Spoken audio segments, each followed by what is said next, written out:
Lead heads. Welcome back to the Talking Lead podcast. This is episode 191. I almost forgot which episode we're on. I do that a lot. 191. 191, man. So it's been triple. Has it been triple since you? Yeah, it's been over triple since you've been on last, man. Man. So you guys hear the other voice there. I'll go ahead and introduce our guest this week. Welcome back to the show, ladies and gentlemen. AAARGO Jay.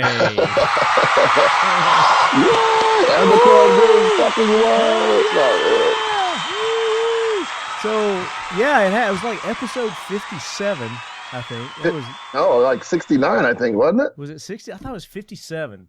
Or 59 or 68. You did a live show the other day, and I posted it like 4 times what episode it was for people. Now I can't even remember what it was. But Right.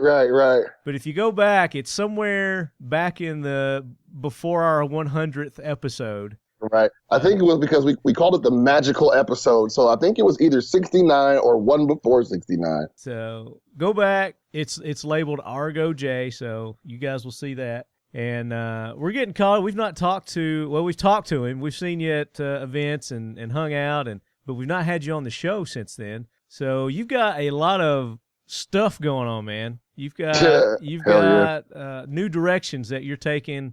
Your whole thing, your whole gig. So yeah, definitely. We're going to talk about that a little bit later in the show. But first, I want to go ahead and thank our guest from last week's show. We had Big Daddy Hoffman on, and you guys haven't heard that episode yet. Go back to episode 190. Well, this was during our coverage of the 2017 SHOT Show. Our good buddy Jody Balcom was able to get some time with Big Daddy and hooked us up while we were at the Palmetto State Armory booth, and Big Daddy came by, spent some time with us, and then we got an interview with the president of Eagle Imports, Mike Sodini, and Mike is a great guy, and his cousin Jennifer there. They both have some awesome projects that are going on, so go back, listen to that episode, see what's going on with those guys. And then we get caught up with Sergeant Major Lance Nutt with Sheepdog Impact Assistance and Bill Hampstead with the Federal Law Enforcement Officers Association. And both of those organizations have some awesome events coming up here toward the not toward the end of the year, but here in the next few months that I'm going to tell you about toward the end of the show. And there'll be things that you leadheads can take part in if you want to. So stand by for that. Argo. Yes, sir. So I think I told you the Prez is in town right now as we speak, as we're doing this show. Much to do about that. I know the whole state, the whole city's probably going crazy over there, man. The Trumpster is in Nashville, which Nashville is the only blue dot in an otherwise red state. That is kind of that's a rough one, man. Davidson County was the only county I think that voted for Hillary in the election. But from what I hear, I mean, there's just thousands and thousands of people down there right now trying to get in to listen to his rally, and I was trying to keep up with it. Let me turn it up and see if he's on yet. We're not going to he's on. Anymore. Here it is. From now on, their new product. All right. Back into our country, there will be consequences. So this is Trump. We're just going to play a little snippet here. Trump. This is Trump's Nashville appearance here. That's what March we have 15th. borders for. And by the way, aren't our borders getting extremely strong? Very strong. I'm just playing some of this right now. It's live.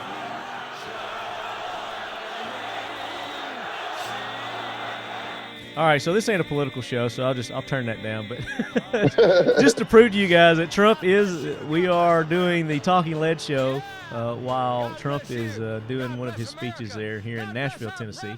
I gave up my tickets to go see Trump so that I could be with you, Argo. Man, that is awesome, dude. I feel like about that? I didn't have any tickets. That's almost like prom night, isn't it? I feel like maybe I should put out now because you went all out or something. There you go, man. At least give me a reach around. Come on. There you go. Wait a minute. No, I didn't have tickets to that thing, but it was cool because he came. I think his original plan was to come because it was Andrew Jackson's birthday. It's like his 250th birthday. And he did like a tour of the Hermitage, Andrew Jackson's estate or whatever they call it. and they shut it down just for his tour. This is a time where there's thousands of people come to go to the Hermitage, but then Trump comes and takes all those dollars away, shuts the place down for the day, one of their biggest days of the year, I guess. I'm not complaining. I mean, I think it's cool. I mean, that's perks of being a president, right? I mean, there it is. It is. You get to shut shit down. There it is. You get to do whatever you feel is. I wish I would have run for president. That's all I wish, man. Well, you think you still have time? You're not old enough yet, are you? Am I not old enough yet? Maybe not, huh? Yeah, hell, I'm well old enough, man. I'm 42 years old. Shit. Okay. So, yeah, I thought you had to be 45. How old do you have to be to run for president? I can't remember. Or is it 35?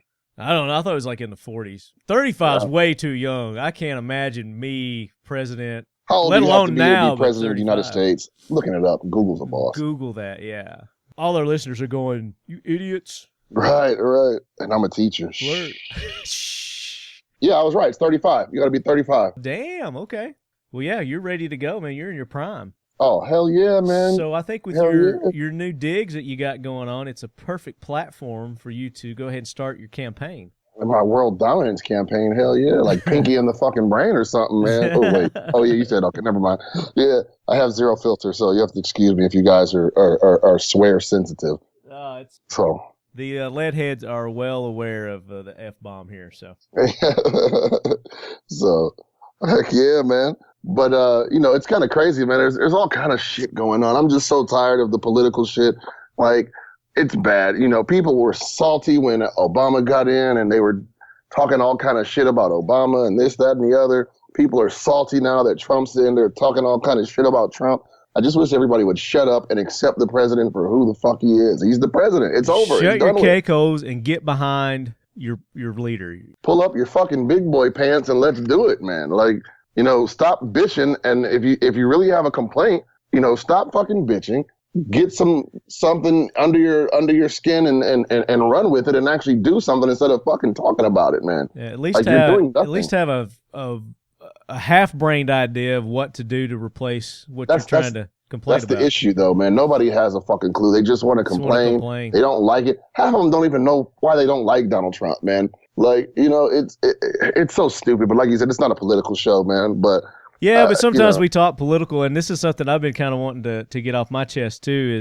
Is even before he took office, like the first day he took office, people were saying, he's doing such a terrible job. He's doing a horrible job. He's not doing his job. It's a failed presidency already. I've read an article today that it's a failed presidency already. It's not even been 3 months. Man, I was going to say, what are we on, like day 63 or some shit or whatever it is? My God. Like, I mean, it's these, I don't want to say left wing or, label the people that are doing it, but there's this group of people out there that are just set to try to poison and sabotage from day one his presidency. So it's ridiculous. They've not even given him time to put anything in motion yet. No, man, it's stupid as hell, man. And I've seen it a lot worse during this presidency than the past presidency. Oh, I mean, so far. Well, I mean, I think it's equally as bad, because like I said, if I speak honestly, like I wasn't an Obama supporter as far as, his political policy and things like that. Yeah. But for what the man accomplished, though, I do give him, a lot of credit, and I am an admirer of his for being the first black president. You know what I mean? Definitely, I can't take that away from him. No, nobody can. But I mean, it's definitely. Listen, man, I wanted him to be a great president more than anybody. Right. I want every one of our presidents to be great and do good and succeed. Absolutely. Because when they do, everybody succeeds. And I don't see his presidency as a success. Right. And that's it. I want to give everybody a chance to, do their best, put their best foot forward and all that, man. But, I think there were major areas where he could have stepped up as president, which, and honestly, this spiel could go for anybody who was president, one of my questions is, where the YouTube video is already on live. So it's pretty funny. Are we live right now? Yeah. So all my live fans, say what's up. Say what's up to the lead to the man from Talking Lead himself. That's Left Hand there, guys. Check it out. Cowbunga. Left Hand in the house. Left Hand is definitely in the house, man. But it's just, I mean, it is what it is, man. People are just always it going is to what complain people, about what it they is can't what people change. let it to be. It's what they let it be. Absolutely. And I admire the fact that people are speaking up for things that they don't believe in. But like you said, a lot of these people don't even know what they're protesting. They don't even know what they're raging against. They're just raging to rage. And for all the people that just came on live, we're talking just about the presidency. You know what I mean? Whether or not you stand with Obama, I mean with Trump or not, you know what I mean? It's just time to shut the fuck up at this point. So and get behind your president, or just be quiet about it because it's done and over with. Get behind your country, Yeah, well, that too, you know what I mean? But you have to get behind your president because absolutely he's the commander in chief of the country. You know what I mean? And it's like you got to suck up and accept it at one point. You know what I mean? And just stop, wasting time complaining about things that you're not going to be able to change. That's right. And for your viewers, no, this is not a mullet. Oh, yeah. He wants you to know that he doesn't have a mullet. Those were headphones. This is it's not your typical Tennessee mullet here, guys. Yeah, he said it's not your typical Tennessee top hat, man. It's just that those headphones are just squashing it down. I'm growing this out for charity for Hawks Locks for Kids, AJ Hawks Foundation. So I'm getting close to getting ready to chop these bad boys off again. Second go around. Yeah, that's right. He definitely grows his hair out. You'll see him with long hair, and then all of a sudden he'll show up somewhere with short hair because he donates most of his hair for kids to cancer, man. So it's awesome, dude. Because I can. There it is. If I grew my hair out, it'd take me like 10 years, bro. Like, so you're not like bald up top. I have my locks. You just keep it high and tight. Yeah. That's good. So let's get on with the show, Argo. So what we want to find out is what's happened to you lately, and you're making a comeback. Oh, definitely. You got a lot of good things going on. There's a magazine that we're going to talk about, and there's a new YouTube program that you're going to be doing that's awesome. Definitely. But first, I hear the Jackwagon Train rolling in, my brother. Uh-oh, the Jackwagon Train. You guys are going to love the Jackwagon Train. So bring that train in, Gunny. Hoorah, Semper Fi, do or die, hold 'em high at 8th and I. It is time for the Talking Lead Jackwagon of the Week, so brace yourself, baby. And you want to go first? You want to take the honors as my guest? I mean, I'll definitely go first, man. And bring up my Jackwagon, dude, And I know everybody has seen, for those of you who don't know what the Jackwagon is, who are following on the Instagram Live or whatever, it's just where we bring up some idiot who's done something stupid in the world of firearms and or kind of give it a bad just name. Anybody who's done something stupid. Somebody who just deserves, kind of like the Darwin Awards, but they don't necessarily have to have killed kind of themselves. Like the Donkey of the Day, if you guys are a fan of Charlemagne and the Breakfast Club and all that. But this is the Jackwagon. Man, my Jackwagon is definitely, I know everybody has seen it because it's been bananas on Instagram and social media. I kind of got two, actually. But the first one is the trainer that almost shoots his face off with this 44 Magnum, dude. Like it is, like that has got to That's got to be viral. I mean, that's got to be a viral video by now. Oh, my God. And one of the Instagram viewers was like, the instructor, him. He's exactly who I'm talking about. Yeah, good call. Good call. This dude, man, is oh my God, he's got to be the worst dude ever, man. Like, there's been some funny shit, but for those of you that don't know, there's a group of guys that are taking an instruction class, I'm assuming, and he's on the range, and he's explaining how he feels they should use or how they should shoot, and he's holding a 44 mag. So he starts to, first of all, wrongly instruct them about how to hold the 44 mag. And then as he's talking, he decides to point the gun upward. And as he's pointing the gun upward, he's cocking back the hammer, talking about how to shoot the gun in single action. And his thumb slips off the hammer before it locks. And that hammer just drops, and that gun goes off inches in front of his face. He damn near pied his whole face. Like he fucking almost gave himself a cream pie. Like it was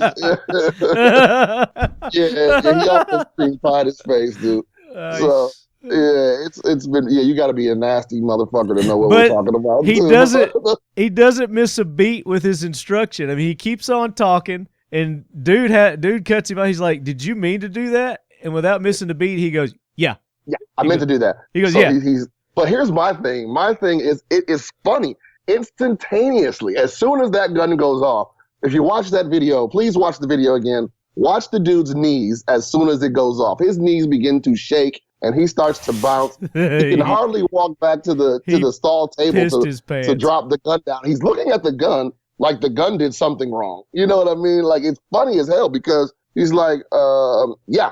And then he starts to shake. He doesn't say a word after that because I think this is where he realizes that he almost blew his fucking head off. Yeah. Like, you know what I mean? And it was just literally inches in front of his nose. And a 44 Magnum would have opened his head up like Popeye squeezing a can of spinach. I swear to God, man. Like, so I just read, this is a 7-year-old video, man. This isn't even recent. Did you know that? I did not know that. That video is 7 years old. I had no idea that video was 7 years old. I'm sure the dude is still in hiding, though, by the way. Oh, he needs to definitely just carry a can of mace around, no doubt. But it doesn't say where it happened or who the guy is or anything like that. But I'm it's kind of like the voter training videos almost, but that never went bad. Yeah. Thank God. I found this article on Barstool Sports. I just kind of Googled this to see if we could find it, and this is what came up. And according to this guy's article, this happened 7 years ago. But yeah, I mean, he deserved to be on it 7 years ago. So we'll bring up some old stuff to throw on a jackwagon train, definitely. Right, definitely, man. You know, my God. But so I've got one. You know yours? You still want to? Oh yeah. Okay. No, I was just gonna say how much of a jackwagon he was, though, man. Like. Yeah, well, one to say he meant to do it, trying to play it off, all cool and everything, with the big P spot in his pants.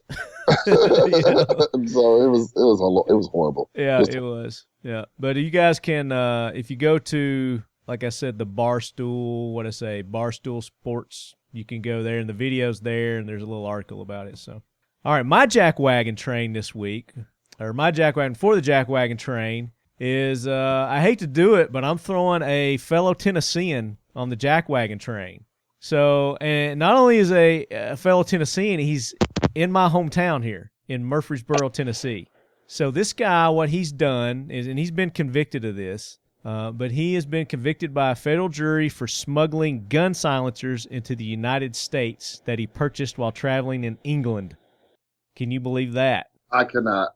So what this guy did, his last name's Grayton, and what he did is he shipped some of the firearm parts to the U.S. while he carried the other parts in a checked bag on his flight back to Tennessee. Authorities revealed that none of the silencers had serial numbers. However, law enforcement was able to retain the silencers from his home after receiving a search warrant. It says the grand jury convicted him on charges including unlawful possession of unregistered silencers and illegal shipment of a firearm with intent to commit a felony. So this guy, he's going to serve 10 years in prison, which, I mean, I don't know. Is that fair? Is that unfair? And who knows? I don't know what this guy's full intent was, but, and I don't know how many. It doesn't say how many that there were. Okay, it says 6. So 6 silencers from a firearms dealer in Sheffield over in England.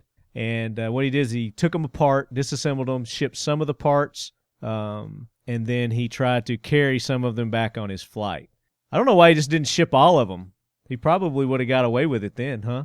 Right. I mean, just ship them all and be done with it. I mean, but, you know, people, you know, the funniest thing about people who are doing, can you hear me? Because I unplugged so the people could hear for a minute. Yeah. That's good. You're good.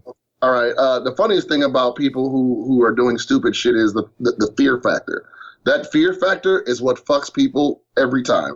You know what I mean? A lot of my cop buddies and when I was training, you know, it's always that fear factor that you have to look out for because it makes the situations dangerous, but it also provides the most space to catch bad guys and people doing stupid stuff. And he probably would have gotten away with it had he just shipped them all, I think. You know what I mean? Like, yeah, just disassembled them, had a bunch of different packages that he sent separate.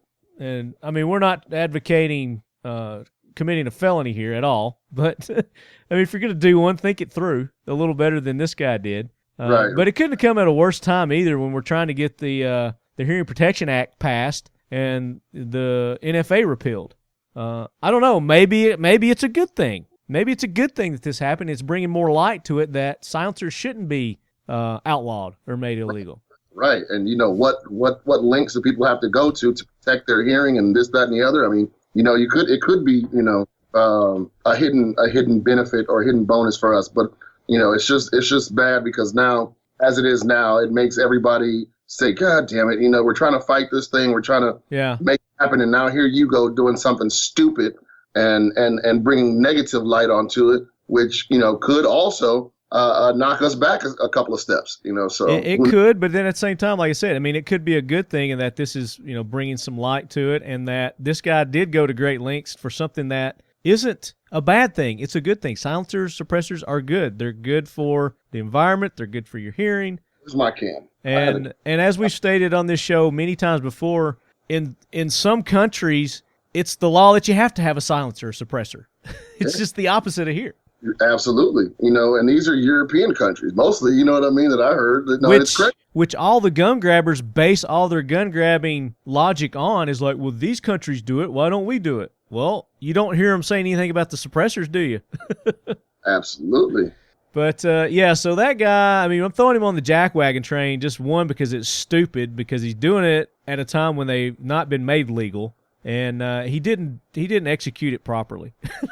Not at all. Not at all. And he's lucky he's not being executed because, the way that they hold these restrictive laws against these suppressors, these NFA regulations, man. Yeah. I think that they would try to throw the book at somebody like this. And he only got 10 years. I say only because I doubt that he'll serve all 10 years. Who knows? Maybe he'll serve every day. Who knows? Well, if the NFA gets repealed or the HPA goes into effect, then maybe it'll get overturned, at that point. I hope so. I definitely hope so. I guarantee you he's hoping so.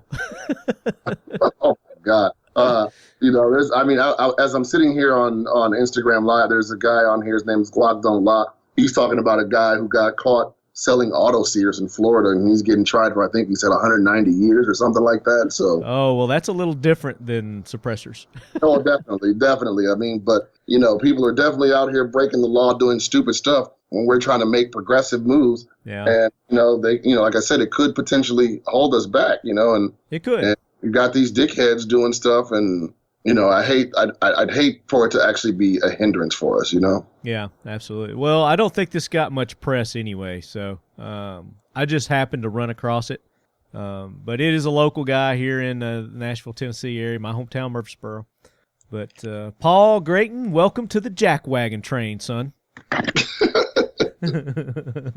Right. Did you? For some reason, I just really want to put a jackass sound effect behind it because it reminds me so much of the Breakfast Club, and I hate them because I feel like they're all, they're not idiots. They're in their own right, but our opinions don't match. Let me just say that. There you go.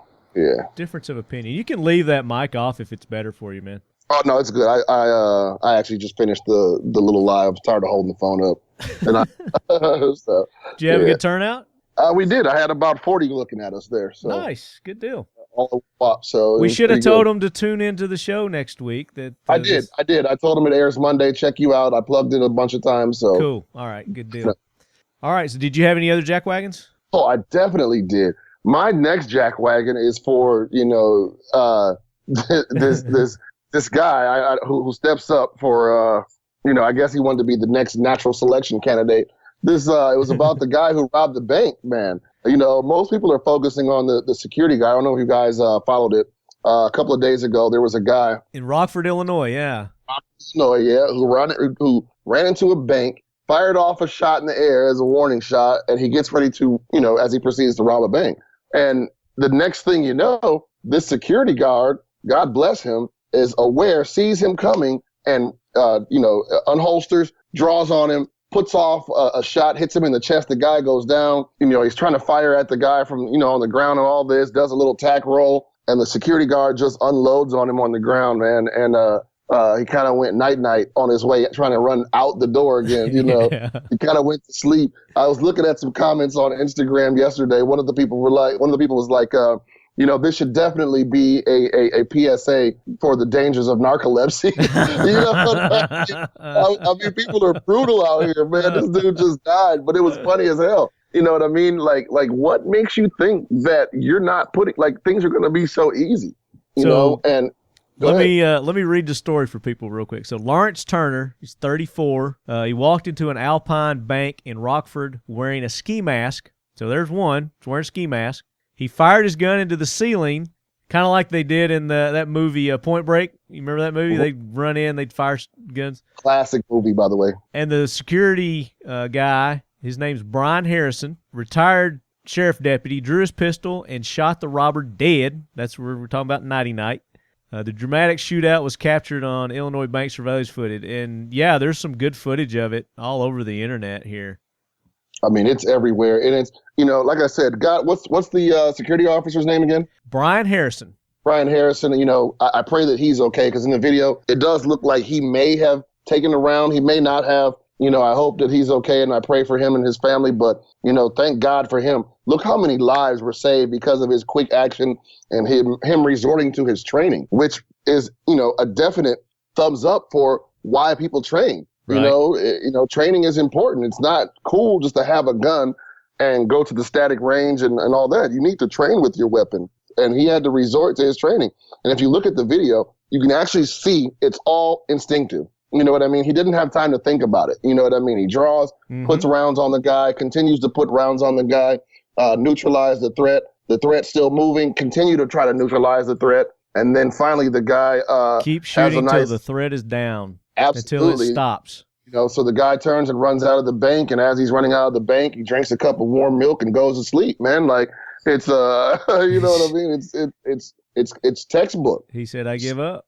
Yeah, he gave up everything just to do nothing. Yeah. He came away with nothing, and now his family's suffering. You have to think about it, man. Everybody here in America, has an opportunity to succeed. Whatever you do that doesn't make you successful should drive you more, in my opinion. It shouldn't tell you or give you the right to, or that you can think that you can just go and take from anybody else. That's not going to happen. Bust your ass every day, work hard, and, you'll get rewarded. But people are looking for the quick, and we never know his motives. I don't know if he had a sick kid or whatever. I don't know what it was. It doesn't justify it. Still doesn't justify it. It doesn't justify it to me. It doesn't justify putting other people's lives in danger. Not at all. And I mean, think about this sheriff, retired deputy sheriff guy, Mr. Harrison. That he's got to live with that for the rest of his life now. That he took a young 34-year-old's life, but he gave him no choice. No choice, and that's the thing that most of us go through and deal with every day. When I'm teaching a CCW class or whatever, and I tell people, like, and I got this from my buddy James Yeager, and it just makes perfect sense. Yeager. But, it makes perfect sense, man. It's like, why do we carry a gun? To protect ourselves. No, like, the ultimate end result is to take a life. You know what I mean? That's not what we want to do, but things can be very fatal and very final quickly when we're carrying firearms, man. But nobody wants it to go to that extreme. So, and we discussed that 2 shows ago when we had attorney Dana McClendon on the show. That's what he was stressing, is like, you've got options when it comes to that. He said the best option is to run, turn and run. Don't escalate a situation. He said, words aren't going to make me fight somebody. You can't talk me into a fight. Right. That's what a lot of people don't understand. Words are words, Unless your life's in danger, you've got choices. If somebody's not threatening your life and they're just calling you names and your mama names and your girlfriend names, you've got choices. You could just walk away, let that guy be a douchebag, or you could escalate things if you want to. You could take it to the next level. And that's when bad shit happens typically. Right. And I mean, you're going to be wrong, first of all. You know what I mean? Like, because no words justify, people are like, well, he threatened my life. Yeah, but did he actually threaten your life? Was there a credible, tangible threat? Because when you get to court, he said he was going to kill me, but, the dude the dude that he shot and killed doesn't have anything on him. Mm-hmm. Now you're looking like the douche in court and going to jail. Right. So, and that's another thing. So you guys go back to episode 189 and things that if the situation does go down and you have to do the thing, then there are things that lead up to that you can do to protect yourself in court. There are things after that you can do to protect yourself in court. He gave some great tips, Dana did. Things like, don't put a Punisher skull on your gun. Don't be wearing a T-shirt that says "Born to Kill." Born to Kill. Yeah, your bumper stickers that said "I'm going to end you" or stuff like that. But as he was saying that, Argo, I showed him this. Can you see that? I see something. All I see is the He's holding up a Glock, guys. Oh, I do. Now I see it. Yep, I see it. So I had my Glock 23 customized by Danny at Pack Arms. I had sent him a design. I'm a Mason, and I had him put the Masonic cross, the Masonic shield, there's a Masonic helmet, and then he ported it with the sword on the sides, so you can see the barrel on the inside, and then he ported a shield on the top with a tiger, lion on it. It looks really cool, and he put some dragon scale serrations on it. So I was telling him, I was like, so if I shot somebody if it was a Muslim, I might be in trouble. Oh, you'd definitely be in trouble. Oh, I'd be in trouble, but it's it's stuff like that. But I have a reason that I do stuff like I do promotions for companies and people. Well, I guess I can't talk much shit because there's the skull. All right, you know what I mean. As we're talking about this, I definitely have my Honos. My Honos means honor skull on there with two 1911s and daggers and right.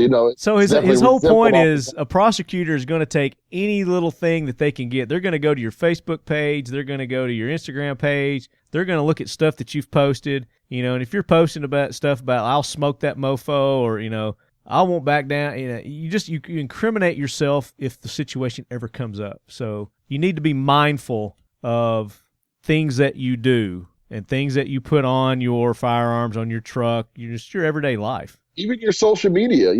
People will dig into your social media accounts, man. Social media. And if you keep putting up these posts, I wish a motherfucker would, this kind of shit, that and the other, yep. That can be used against you.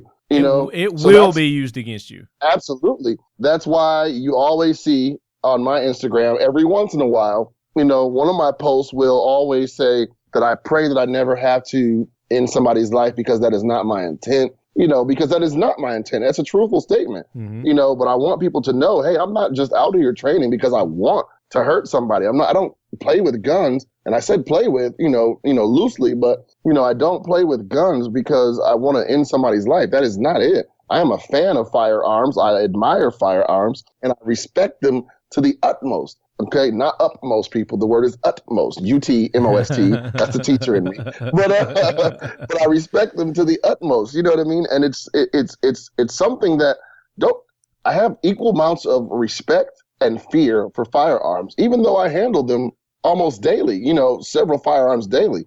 It's something that I have a healthy, respectful fear and respect for because I know that things can turn lethal very, very quickly. Just like the jackwagon that negligently discharged the revolver. When you become complacent and you lose respect for that firearm, that's when bad shit happens. Bad things happen. So you never lose respect of that firearm. So, my other jackwagon is that douchebag who ran into the, I don't even want to say his name, but like I said, his name is Lawrence Turner, and I pray for the Turner family because now they have to deal with, the aftermath of losing somebody. But that's one of the most selfish things that you can do is, put yourself in a position where you're trying to come up and make a quick come up, but now, you've ended up hurting the people you were trying to help, essentially or whatnot, so, puts the whole family in a bad light. Definitely. It definitely is. You know what I mean? Hey, I've been watching this show called Bosch. Have you seen that? I've not. So I think it's an Amazon Prime original. I'm not sure. But that's the thing I'm watching on. It's been out for a while, but I like watching shows that have been out for a while that's got, several seasons under the belt because I like to binge watch because when I watch, I like to watch. I don't get to watch a lot, so it's usually late at night or, on a weekend or something like that. But it's a really good show. It's about this police officer, and he's respected, but he's hated in the police department itself. He's got obviously a problem with authority, things like that, and the uppers are always trying to bring him down and catch him in something. And he's as it starts off, he's on trial for a wrongful shooting.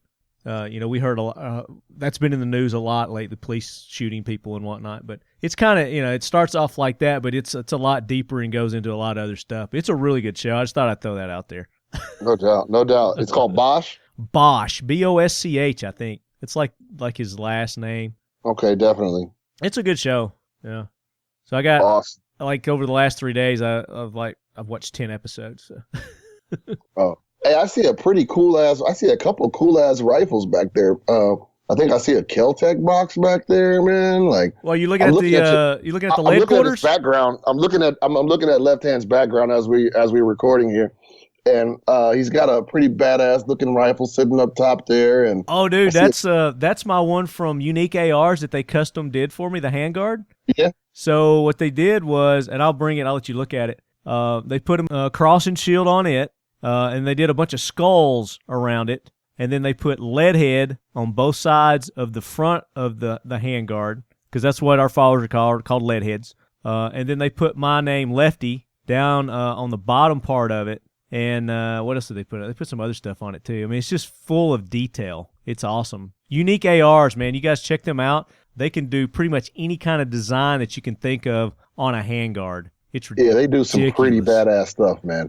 They made a real badass handguard for my buddies over at CMC Triggers. They made some pretty awesome shit for them. They make good stuff for a lot of people, man. So yeah, but I hand painted that bitch by myself. I did all the painting myself. Oh yeah, no, yeah. It looks pretty sick, man. I see you got a couple of rifles in the chair, just going along. Some issues of Recoil magazine back there. What else do I see? You got a sword back there? There's a couple of swords back there. There's some Mission 22 stuff. 1776 United. Yeah, you saw the Kel-Tec box. That was my Gen 2's, Gen 2 Sub 2K box right there. Yeah, I'm familiar with that box, buddy. Yeah. I'm working on Chad right now to try to get me one of the 5.56. Is that the RDB? RFB? Is the RFB the 308 or the 223? RFB is the 308 and RDB is the 223, I believe, if I'm not mistaken. Okay. So whichever one is the 223 5.56, that's the one I'm jonesing on right now. The Bullpup 5.56. Yeah. Those things are bad, man. Have you shot one? Remember, I shot one with you. We shot the prototypes. That's right. Yeah, that's been a long time ago, hasn't it? Yeah. We shot the actual prototypes, man. And they just got them out like a year ago. Yeah. and we shot them, 4 years ago already? Right, exactly. Yeah. Down there at Eric's place. Veteran. Yeah. At our buddy Eric Iraq Veterans down on their ranch. You know, I got to touch on something, man. Yeah. Race, especially with, the current climate in the country, man, the issue of race has become a big thing, man, and everybody is looking for who's racist this, who's racist that. And there was a dude on the internet who took something out of context that my friend, that Eric, Iraq veteran, 8888, said, and he took a snippet of it, and it made him sound very racist. And he said, "This dude's racist." Let me just squash this shit right now. Please do. Okay? Yes. First of all, I'm black. If you don't know, I'm black. Okay. and I used to make a joke only on Tuesdays and Thursdays, but then I started to think about, what people were thinking, like when I made that joke. So I stopped saying that. I'm black 100%, of the time, 365 days a year, and I love being black. I love my culture. I love my heritage. There are things about my culture that I don't like, but there are things about American culture, period, that I don't like. However, Iraq veteran Eric is not a racist. This man has had me at his home. He's hosted me at his home. He's fed me at his home. He's been nothing but a friend to me from day one. When he didn't have to be, you know what I mean? Not on some racial shit, period. As two men, he didn't have to become my friend, and he is my friend. And I got nothing but love and respect for this man. And, to take something that somebody says out of context is very pussified, I think. You know what I mean? It is. Like, it's a cheap shot, and people do that all the time to push an agenda or further an agenda or to push ignorance. It is to promote ignorance, and that's and I think we as black people and black Americans, we're so scarred. Don't get me wrong, racism does exist, and it has affected us. It has affected us, and it still continues to affect us. But we're always on the lookout for it, and a lot of times we make things something that it's not. And what Eric said was he was talking about how he doesn't understand how people riot and tear up their own neighborhoods and burn down their own things. And this is the same shit that Black America says when these riots go down in our own neighborhoods. Why are you tearing down your own neighborhoods, your own businesses, your own whatever? You know what I mean? Why are you doing that? And now because somebody white says it and he uses the word they, it's become a racial thing. And it's not that. I don't understand it either. If they is rioters, right. They no is matter the who it who is. are committing crimes, doing ignorance, hurting others, they is them.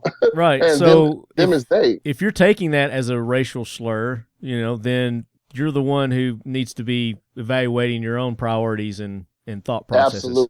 Absolutely. And I had firsthand experience. I don't know if you noticed or know this.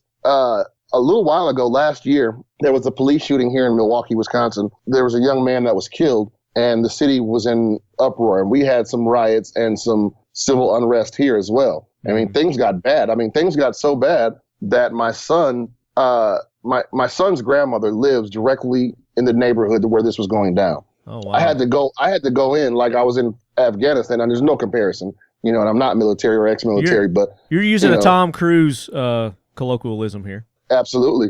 Did you remember when Tom Cruise got in trouble with that? He was like making a statement and he compared it to war or something like that. But absolutely. But I literally had to go in and extract my family from this situation because they were throwing rocks and bottles and Molotov cocktails and just shooting wildly through through homes in the neighborhood. And I went in to get my family out of that shit because it was ugly. And I've never seen anything like it. I've never seen a riot firsthand, a full-fledged riot. Yeah. They burned a gas station, an auto parts store, and a beauty supply store. They burned them to the ground, man. It makes no sense. It makes no sense. I mean, that's an observation. He's like, that makes no sense. Why would you do that to your own community? Broke into a bank that they couldn't get any money out of. Like what? Like what? Why would you do that? You're hurting yourself. You're hurting. My son had so many questions after it. And luckily, I'm educated enough to explain to him, why these things happen and the difference between people and the way people think and whatnot. But, these are the same questions that we pose on our own community as Black Americans. And the moment a white person says, oh, it's racist, like, miss me with that bullshit. Like, for real. Miss me with that type of ignorance, that level of ignorance. Like, this man has never been. How long ago was this that when Eric made this comment? I don't know when it was that he made it or about what he was making it, but, there's several riots that it could have come after, so I don't know. But, the fact that it was taken out of context is the major thing. And I just want to squash that for anybody listening. At Eric, I'm saying I love you and your wife and your family and Chad and everybody on the Iraq veteran camp, man, and that's sincere. It's not me. I'm not a cool. I'm not an Uncle Tom. I'm not any of this shit. You know what I'm saying? I'm Black every day, all day. And I'm a teacher. I teach young Black kids how to survive in a world that looks down upon them. You know what I mean? So don't tell me that I'm a coon and I'm an Uncle Tom because I support somebody who's not the same color as me. That's not the fact. As Americans, we have to get past that bullshit and learn to work together in order to make America a better place instead of complaining all the time about, who's this, who's that, and the other. Just name calling, man. Just a bunch of name calling because somebody's ignorant and they don't understand. Things aren't going their way. So yeah, you just got to rub it off. You just got to rub it off. You got to go rub one off and then brush it off. Rub one off. Yeah, brush it off is what he meant to say. But yeah, exactly. No, definitely though. I don't know. Maybe they need to rub one out. It'll calm them down a little bit. Hell yeah. Maybe you'll go to sleep like the dude in the bank. Go night night. You ever been night night? Night night, mofo. But like I said, that was me. Well, I know Eric will appreciate that definitely. No, that was he going on a tangent. I mean, I can attest too. He's not racist. He brings my Irish ass in there all the time too. So right. And I'm not even Irish. Right. See? So, but no, he's a good man. You know what I mean? So I have to give credit where credit is due, and that was just something that was irritating the shit out of me. And that's good, man. I'm glad you did that. This is the perfect platform for that to be said. So right. Because a lot of I know probably 100% of our lead heads listen to or follow Eric over there at Iraq Vet 888. Hell yeah, he's a good dude, man. And it doesn't make sense, but anyway, nevertheless, how about them Packers? I don't know what the fuck's next. No, what's next is we're going to talk about you, brother. We want to find out what you got going on now. So. You've been writing for a magazine. You were showing me the magazine. Let's talk about that magazine. Oh man, I write for an awesome magazine. It's called Skill Set Magazine. See, I've not heard of this yet. Why have I not heard of Skill Set? I don't know, but I mean, it's pretty badass. And it's not just a gun mag. It looks cool. It's a magazine for people who live the alpha lifestyle that we live, man. You know what I mean? Like I'm definitely a heartbreaker and a name taker, man. You know what I'm saying? So you like to and look good and knock people out and, be stylish while you do it, Absolutely, man. I love badass shit, man. I just do. So it's like is it like tech stuff, like up-to-date tech, up-to-date fashion, up-to-date everything? hot no, rods? This is like, we got guns, we got gear. We got, look at this shit, man. We got guns, we got gear, we got beer. We got beer? You know guns, what I mean? gear, like, beer, baby. The magazine just covers a wide variety of topics that interest us that are in this lifestyle. You might see something about trucks or mixed martial arts or knife throwing or anything. I don't know. Sounds like anything that's cool. Yeah.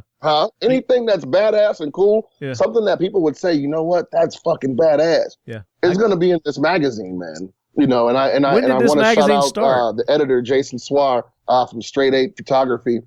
He's also the photographer for several other firearms publications like Recoil and World of Firepower. He does all kind of stuff. Love man. Recoil. And we're not in competition with anybody because it's a different magazine. It's a different set of. I gotta tell you, man, that's ballsy for them to start a new magazine when print media is just dying. It's dying, but this magazine is badass, and it has sold out of most of the Barnes and Nobles that it's in. So if you guys are in the mall or wherever and you see a Barnes and Nobles, run in there, grab issue 1 of Skill Set. It might be coming off the shelves now. You can check out my article, which is a review actually of this one. In this particular magazine, it's a review of a Grey Ghost gear bag, the Grey Ghost Gypsy bag. Love Grey Ghost. They even got me a cool little picture. Can you see that shit? Yeah. A cool little picture of me in there, man. Baby. Citizen. But I'm doing some other articles for them too, man. And I kind of had to take a pause for a minute because I just had shoulder surgery. So everything kind of took a back seat. I had my rotator cuff repaired about a month ago. And I don't know anybody that had rotator cuff surgery before, man. You already know how fucked up that is, man. And but look, I'm good. You good? I'm good. All right. Yeah. Do you know what you did? What'd you do to screw it up? Huh? What'd you do to screw it up? Oh, baseball, man. Lifetime of being a baseball player. Yeah, mine too. Yeah, I played baseball. I mean, in real life hardball, not softball. I played softball too, but I played baseball up until about 4 years ago, man. When I fucked up my knee, and then that's kind of when I stopped everything. And my shoulder was bad then, and just progressively got worse. And it was at the point where I could barely move it without being in excruciating pain 24/7. And when I say 24/7, I literally mean 24/7. So I just finally feel your pain. And had it done, man. So, but I'm healing fast. I'm going to therapy, and shit is good. But so I'm gonna start writing again soon. And you definitely got to check out Skill Set magazine. It's an awesome magazine. If you like badass shit, definitely want to check out Skill Set. Like, now, is this just out? Is this brand new? Yeah, this was our first issue. Okay, so it just came out. Okay, that's why I've not heard of it. Yeah, it'll be on the shelves until April 8th, I think. April 8th or April 6th of this year. So you got some time to get it. Gonna go get it tomorrow. It's on the shelves or whatnot. So definitely go out and grab yourself a Skill Set magazine. Check out my article. I think I'm on like page 26.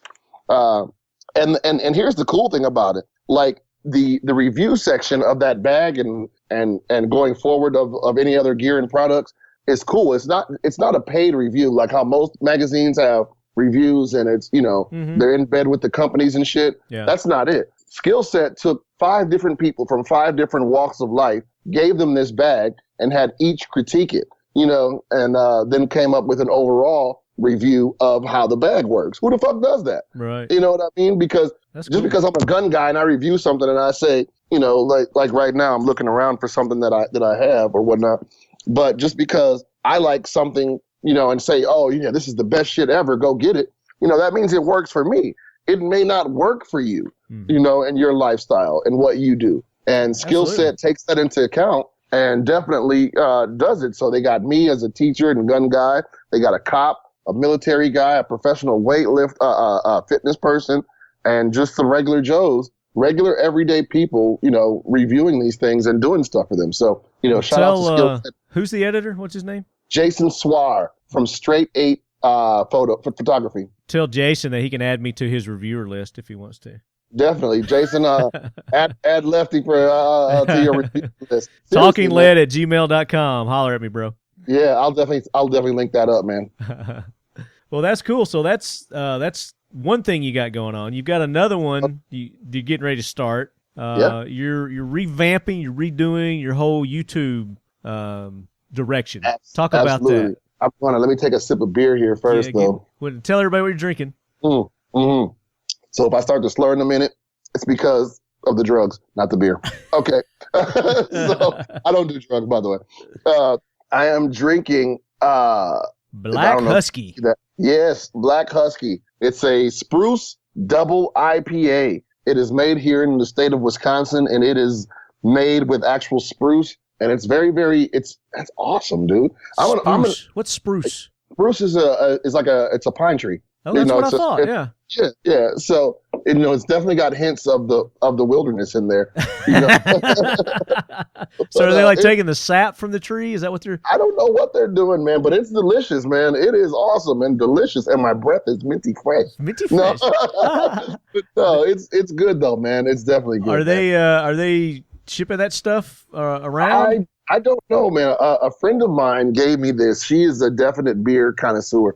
And somebody I care about very, very deeply, it gave me this. Nice. And I was trying to hold on to it, but I was looking at it and I was like, that shit is calling my name. It's like day 5 that it's been in my fridge. Like, Jay. So I cracked it today. So in celebration of our interview here. So yeah, no, definitely. Absolutely. But so your new direction on your YouTube channel. Yeah, it's like, YouTube, it is what it is, man. It's there's everything on YouTube. You can find whatever on there, man. But as far as the firearms industry goes and how I got my start was YouTube. And I started doing reviews and some political commentary. I was kind of taking the lead from Coleon Noir. He was my inspiration for that. After a while, though, I began to notice that things got very, very redundant. Not just the fact that a lot of people were doing the same guns and gear, but the formats were very, very similar. Review this, review that, and that's it. And it kind of got dry to me, and I got disturbed, and I've been away for a couple of years because I didn't want to continue to put out carbon copy, cookie cutter shit. I wanted to be a little different. So, it took me a while to figure out what I wanted to do, if I even wanted to come back to YouTube and whatnot, because as it stands, I was doing most of my own film. Like, it's hard to film yourself. You know what I mean? Hold the camera, set a camera up, film yourself and all this. I was doing most of my videos. I'd say 90% of the shit that you see on my YouTube channel, I did on my own. Editing, the filming, everything. You know what I mean? And it's right hard, here, 100% man. Right here, baby. It's fucking hard, bro. Like, especially when you got a real job, Hey, man, who you telling, man? I have zero time. I got kids. I got a job. Family, you know what I mean? So, and I want to have sex every now and then. So, every now and again, yeah. So, God, man, shit gets weird, man. Shit gets tough. But no, so I contemplated not even coming back. But God is good, and God puts things in your life at the time that they're supposed to be. I met some people who decided that they want to be part of Team AAARGO Jay, and they're helping me out, man. So we're doing a new show. It's called The A Game. And I like it, the A Game. The A Game, I guess, because I'm a teacher, and A for Argo and all that. But it's seeing who brings the best grade to market with their gear and guns and product. And we're going to definitely be putting people to gear. Like even at SHOT Show, I read a blog that Tim Harmison from Military Arms Channel put out. Yeah. Even Eric wasn't at SHOT this year, for long, if he was even there, Iraq veteran. And they were saying, it's just become redundant. Everybody's trying to rush and do booth reviews and do this, that, and the other. And I was rushing to do those booth reviews, while I was reading this blog. Well, I think what they were saying was that it wasn't for them. For what they do now, they've grown. They've started off doing that kind of stuff, but they've grown, and it's it doesn't fit what they're doing now. Right. People at the same time, booth reviews are great, and we need people to do the booth reviews. I don't want people to stop doing booth reviews. I don't either. But here's my thing, and Tim brought up a great point. A lot of that shit at SHOT Show. First of all, SHOT Show. People who don't know about SHOT Show is an industry-only trade show. So you have to be affiliated with the firearms industry in some way, shape, or form to be at SHOT Show. It's not like the NRA convention coming up here in April where it's for the people. So a lot of the shit at SHOT Show never makes it to market. So there's a chance that you'll be doing a booth review on a product or a piece of gear that won't make it to market ever, or, it will be prolonged so far down the line that people have forgotten that you even reviewed it. So as I'm reading this blog, I'm like, this is kind of what I was feeling anyway as I was doing these reviews. So what I decided to do was take the stuff that I filmed this year at SHOT Show and actually hold these manufacturers accountable and get product in hand and test it out in real life to see if it matches what they said during those booth reviews and interviews. So I'm definitely going to be doing that. But like I said, I just wanted to go a different direction. I don't want to do the same carbon copy, cookie cutter shit that everybody else is doing. I have to be different. I have to be I like that. I mean, I like innovation. I like people thinking outside the box and doing new things. Don't get me wrong.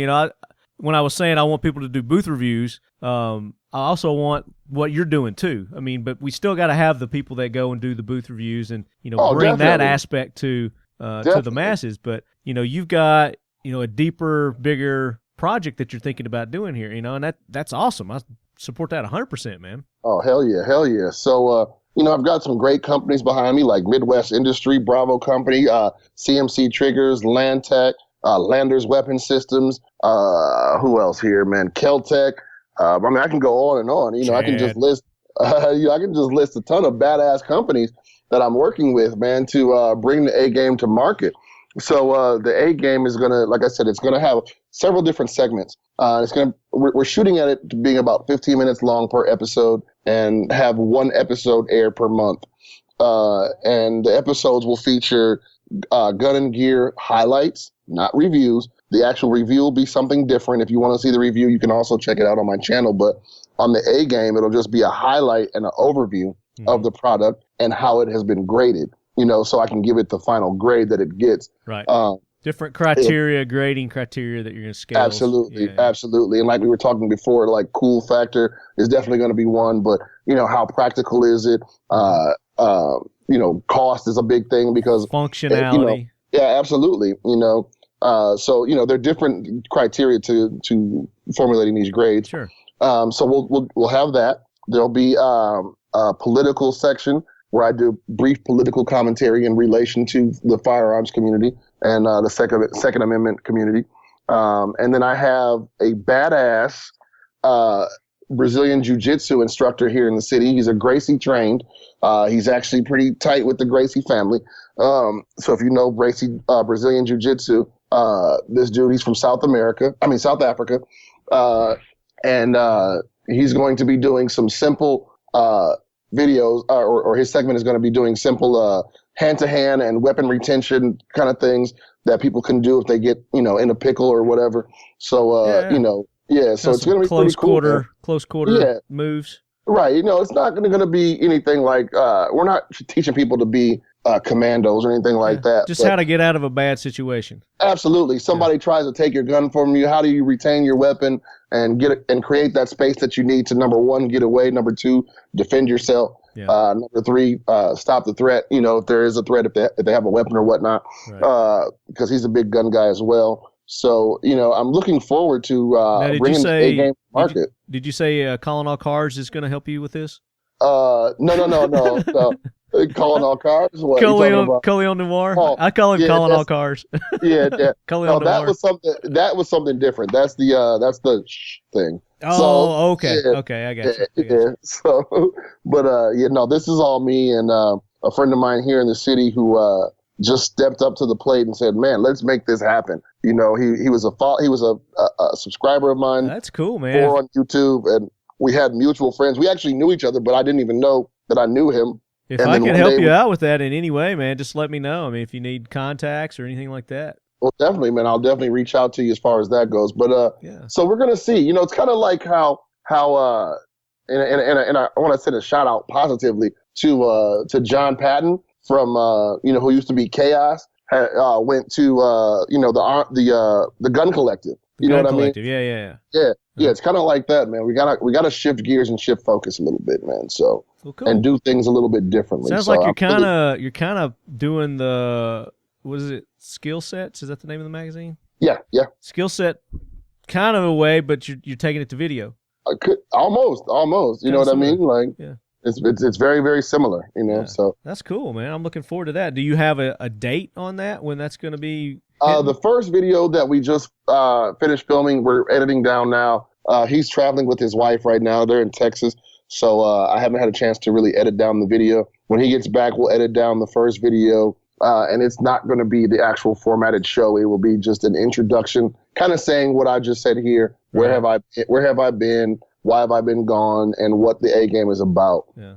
That's going to be all the first show is. It might be 5 to 7 minutes long. It's not even going to be the actual show. The second video, though, the second episode for next month, April, you know, even though we'll be at NRA, we've started to do some filming on already, and we're going to bring some good product and some good companies to you in this, and it's just going to be cool. You just got to watch out for the A game. So, and if you know me, you can check. It's going to be on my same YouTube channel, Argo Jay, 3 A's, RGO JAY, and the show is going to be called the A Game. So cool. Definitely. Looking forward to that. And you're planning on doing like one a month right now? One a month. Yep. One a month right now. I don't want to overload it because, like I said, the format is going to be kind of long. So I don't want to do anything more. Well, I mean, you summed it up earlier when you said you want to have sex every now and again. So Absolutely, man. Who's got time for this? Who's got time for that, man? Come on. And I get busy with the lady. Me and Handy Anna here, so you know. So no. Stranger danger. Man. Well, that's cool, man. So I mean, the time off did you good? You were able to sit back, reflect, and I mean, I think you come up with a really good format there. I'm excited about it. I'm going to watch it. Yeah, definitely. You know, and while I was off, you know, a lot of things happened, man. I don't know. I know you know, but you know, my old lady was sick after she had our child. You know, and that took a lot out of us. There've been a lot of medical issues. My kid had to have surgery. I myself had surgery. Life happened, man. Yeah. You know, and I was able just to reflect during that time what I want to do and why do I want to be a part of this industry and why should I be a part of this industry? What am I bringing to the table? Not what can I get from it, but what can I bring to people? Because when I first started, I wanted to tell a story. My first story was that my AR story about how, you know, I had to, you know, go outside and defend my property and my home. From some thugs that had the wrong address. Right. You know what I mean? And the funny thing about that is, dude, I've been called a liar, a drug dealer, all kind of shit behind that video. Dude, go read some of the comments. It's bananas. You know, this is real life, people. I couldn't make that shit up. But people swear people calling you a liar. like people swear, too bad this story is fake. You know, like they swear they know. And how do they know? Yeah, how do they know? You know, it's ridiculous, man. Why would I get on YouTube, tell a false story, become a liar in front of my friends, family, and people who know me? Man, you know what I mean? Screw them. That's all they are, fucking trolls. Yeah. But the bad thing is, though, the really bad thing about that is they could be detracting from somebody watching who could gain valuable information and or mindset or whatever that could help them in the future. You know, I had one person out of some thousands and thousands of comments. I've got almost 1 million views on this video. Okay. This video is something like 800,000 views on this video. And one comment out of all the comments said, dude, you actually changed my mind about AR-15s. That one person that I reached is why I do this. You know what I mean? Right. That one particular individual that said I changed their minds is the reason that I do what I do as far as any of this is concerned. YouTube, social media, skill set, the A game, whatever it is, the project, you know what I mean? Yeah. Any of that is to change just one person's mind because there's no telling how many minds that they're going to create, change and how many people they're going to affect, you know? So, you know, I love that somebody was ballsy enough to say that, hey, their mind was changed based on, you know, my experience, you know? Yeah. So, well, I'm glad you're back. You know, I'm glad you decided to come back and bring it with force because we need people like you in this industry. Not just this industry, but just, you know, in the world in general, because I mean, you're intelligent, you're a smart guy, you're not afraid to speak your mind. And when you do, there's thought behind it. You know, you're not just spouting off at the mouth. There's actually thought and research that goes in behind, you know, the topics that you talk about and, you know, the products that you're going to be reviewing and whatnot. But I hate the fact that we have, diversity committees and things like that set up, because it shouldn't be about that. I mean, you're an individual, you're a person, you're a human that has an opinion, and whether you respect it or not, it's there. But the fact that you go to the efforts that you go to bring the data, the information to the people is, it's phenomenal. It's what we need. We don't need people just bringing junk out to the masses, So, well, thank you. I appreciate it, man. I'll make sure I mail your check for all those kind words. It's the truth here, but no, seriously, no. And like I said, that's exactly why I do it. You're a good guy. You don't bash people. You don't hate people. It's not about race. I mean, you could very well make this about race and be hugely successful. Just doing that if you wanted to. But it's that's not what it's about, and it's not. It's like you said. That's why we need more people like you. Yeah, it's people. It's men and women and children and old folks and young folks and absolutely all races, all religions. America is comprised of so many different people that in this point, at 2017, if you still think that America should be all white or is all white or is strictly run for white people, that you have missed the plot. You have missed the fucking train. Yeah. You know what I mean? So, and that's why I do this, and don't get me wrong. Understand that like I said, I live my life as a black man, and I understand that race is real and the racial issues are real. Mm-hmm. But, my goal is to bridge that gap, not to create a divide.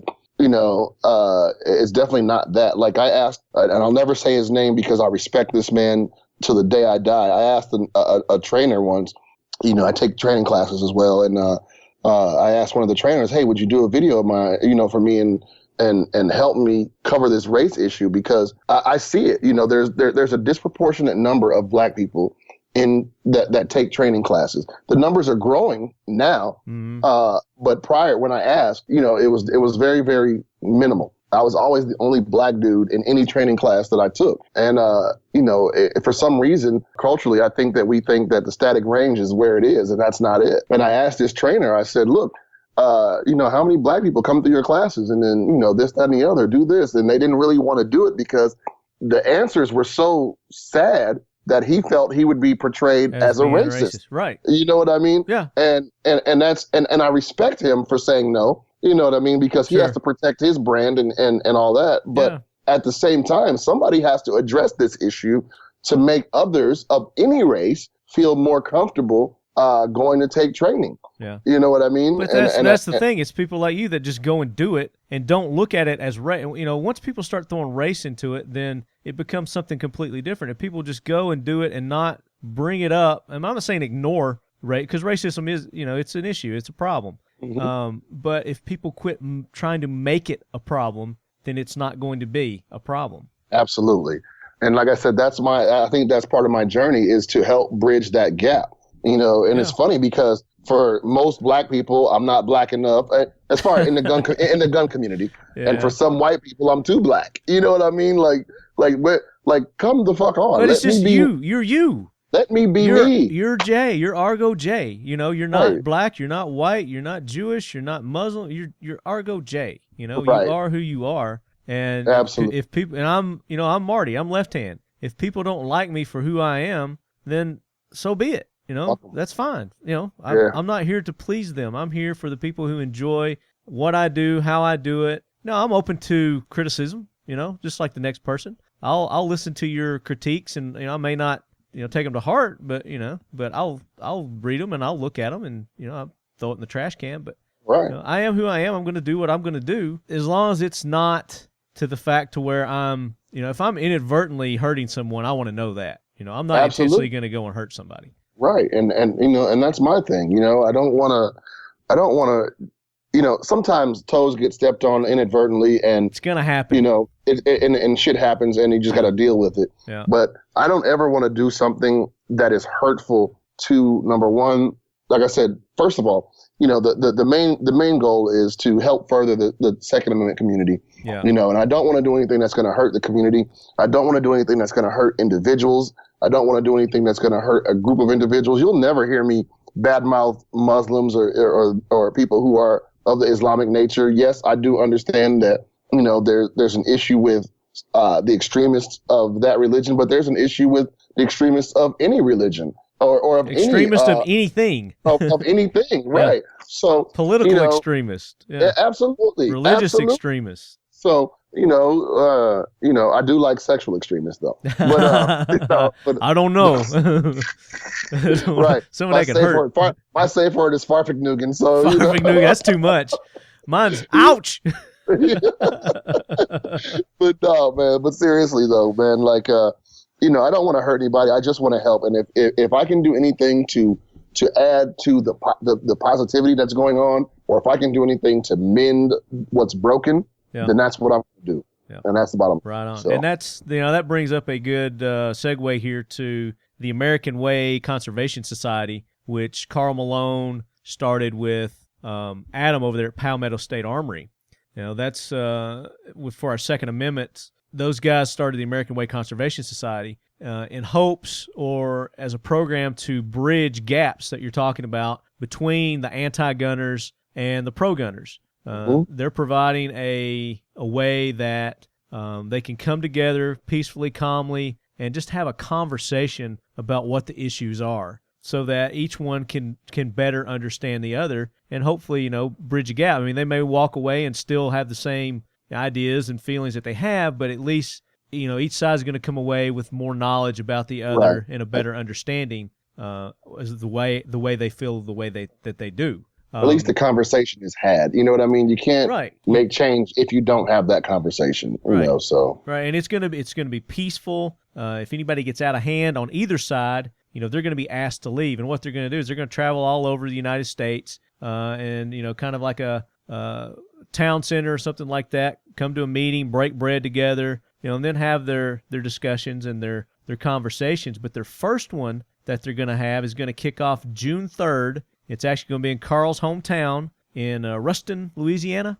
I believe that's where it is, Ruston, Ruston, Louisiana. But that one's going to start off with new gun owners and kids. So they're going to be introducing new gun owners or people who are wanting to get into the industry or firearms for the first time, and children. So that'll be a good program. And the AWCS, if you guys want to get in touch with Adam or you want more information about that, just contact me at talkingled@gmail.com, and I can get you more information about that event that's coming up with Carl and Palmetto State Armory with the AWCS.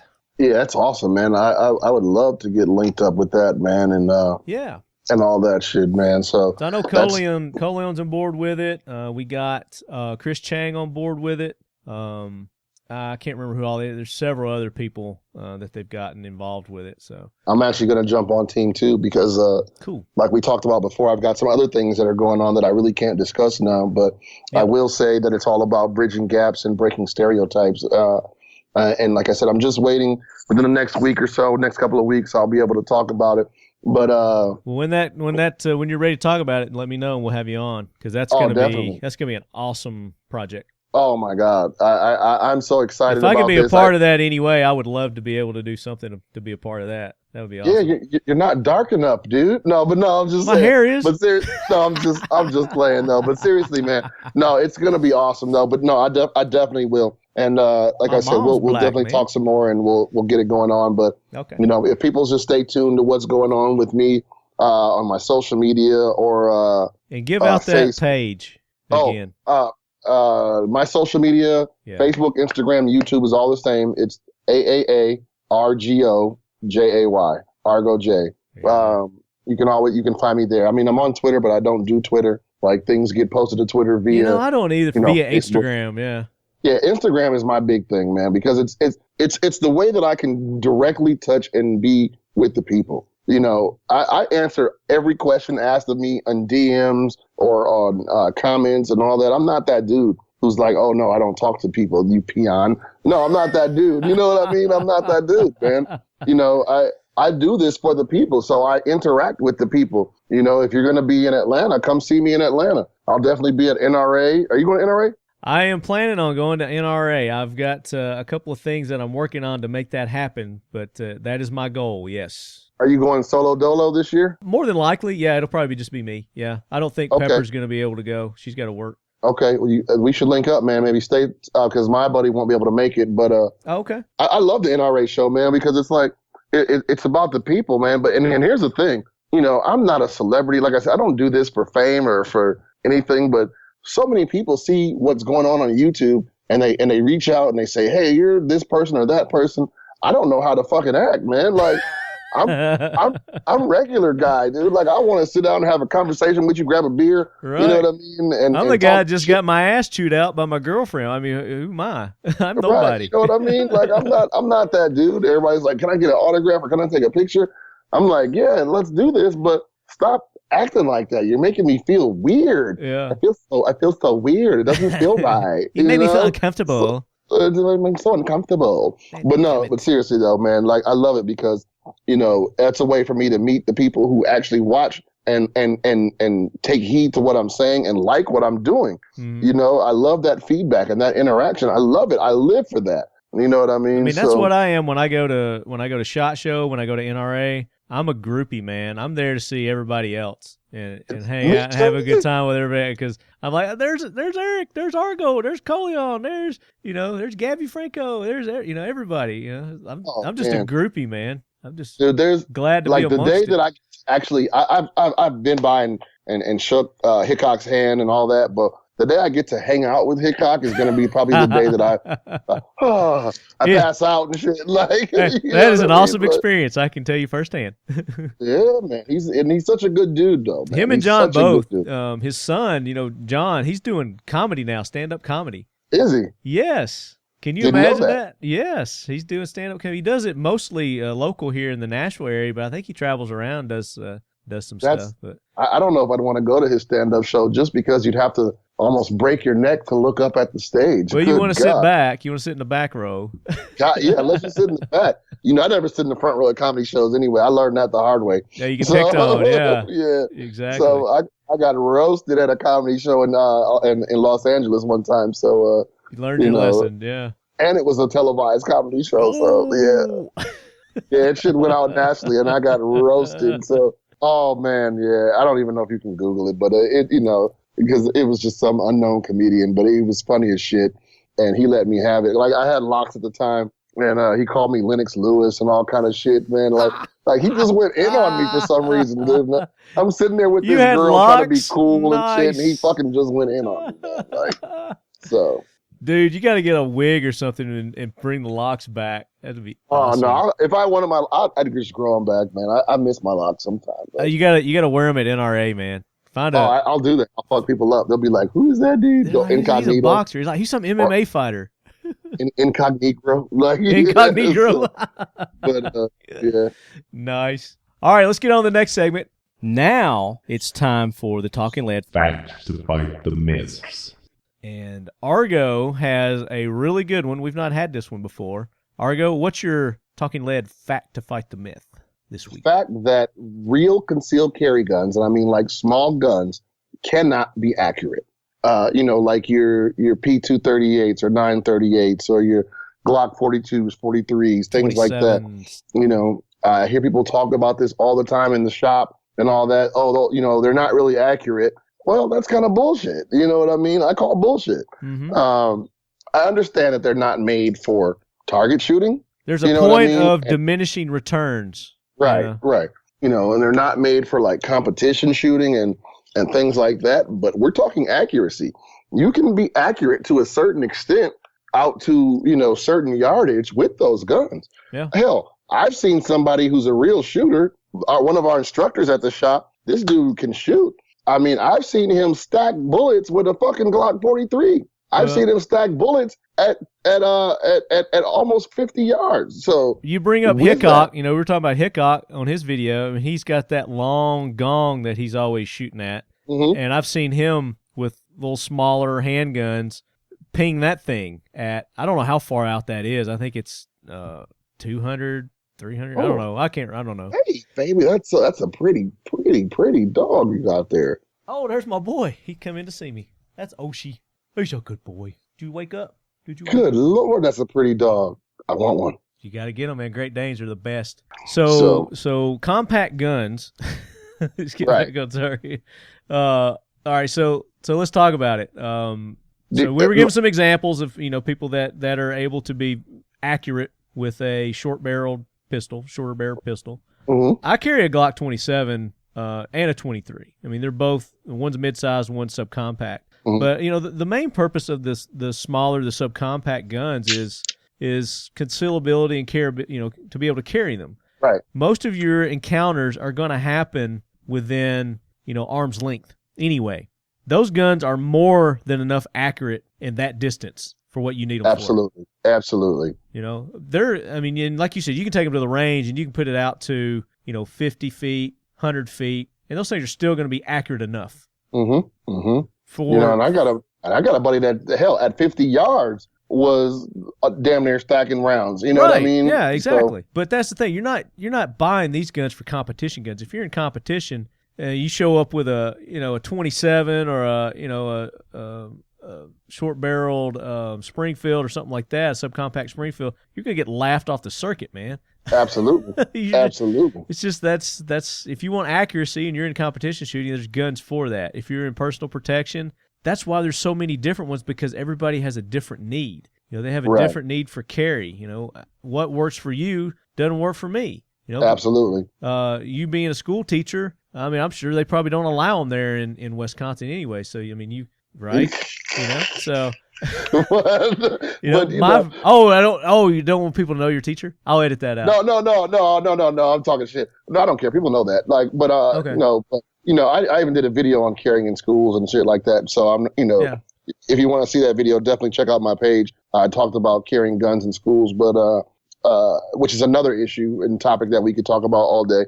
Yeah. But no, I mean, I think the major takeaway though from these smaller guns, these concealed carry guns, not being accurate. I think the major takeaway, I think the major takeaway though is it's all down to mechanics. Yeah. Again, it all boils down to the fundamentals, training, and getting those mechanics down.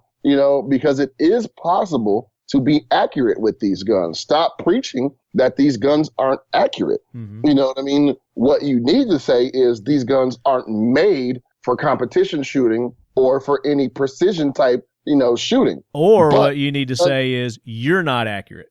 Right. Look, I train with Michigan Defensive Firearms Institute, MDFI. And their class is called "You Suck, It's Not the Gun." You know what I mean? And Trek is a hell of a trainer, man. He's a hell of a dude and a hell of a trainer. And I mean, that's the truth, because it's only going to go where you point it. Absolutely. And if you don't have the proper mechanics to do this, and I'm grabbing this is my son's training gun. It's an airsoft gun. Okay. But I mean, if you don't have the proper mechanics, and I wish you guys could see it, but I'm actually demonstrating trigger pulls and how it affects the way the gun moves. Yeah. And if you don't have the correct trigger pull and mechanics, and that was me actually negligent discharge an airsoft gun in the house. I thought you farted. No, but I intentionally did that. But did you mean to do that? Yeah. Yeah. But no, check seriously your pants. though, if you don't have the proper mechanics, man, no gun is going to work for you. No gun is going to work. And it goes into sighting them in also. Having good sights on the guns too. Absolutely. Just taking one out of the box, they're typically not going to be sighted in. Okay? The best sights for what your needs are. Right. I'm not a big fan of 100% changing everything. All these aftermarket parts, but there are some aftermarket parts that I do change out my guns to.